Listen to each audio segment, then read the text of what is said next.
let me show you how to transform your subjects using Photoshop Beta's new features and After Effects. Let's dive into it. Okay, so I have this clip of a woman in a field.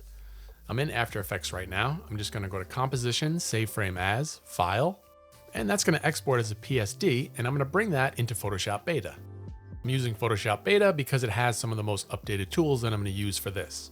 So once I'm in Photoshop Beta and I have my image, I'm gonna go to Select and Mask, and I'm just gonna select my subject's face. And once that's all set, I'll make sure my output is set to Selection and hit OK.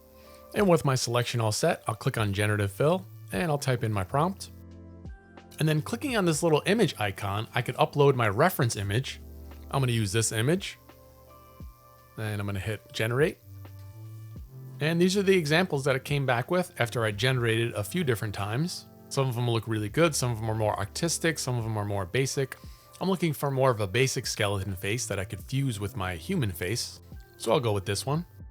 And in my properties panel, I could click the little enhance button to actually enhance my generative layer. So now I just have to rasterize my generative layer. So to do that, I'm gonna go to Convert to Smart Object, and I'm gonna go to Rasterize Layer. And now I'll start to fuse it together with my human face. So I'm just gonna lower the opacity for now. And I'm gonna scale it down and reposition it so it matches up with my actual face. And that looks pretty good. And just a reminder that I'm only using the bottom portion of this face, so the top part doesn't really matter.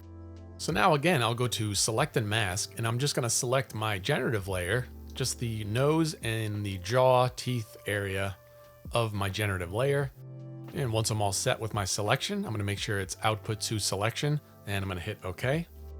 And I'll hit delete. And I'm gonna use the free transform tool to kind of reposition this a little bit. I'm gonna use these scale and position parameters to get this in a spot that looks more realistic. Okay, so now I'm gonna take both of my layers and I'm gonna duplicate them just to have another copy of each layer.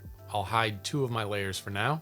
And with my two top layers selected, I'm gonna go to Layer, Merge Layers. And this is just gonna create a flattened version of my composite. And I'm gonna use the Erase tool to just erase the edges where my human skin meets my skeleton. I could also use the selection tool for this, but for now I'm gonna use the magic wand tool and expand this so this whole area is selected, and I'm just gonna hit Generate.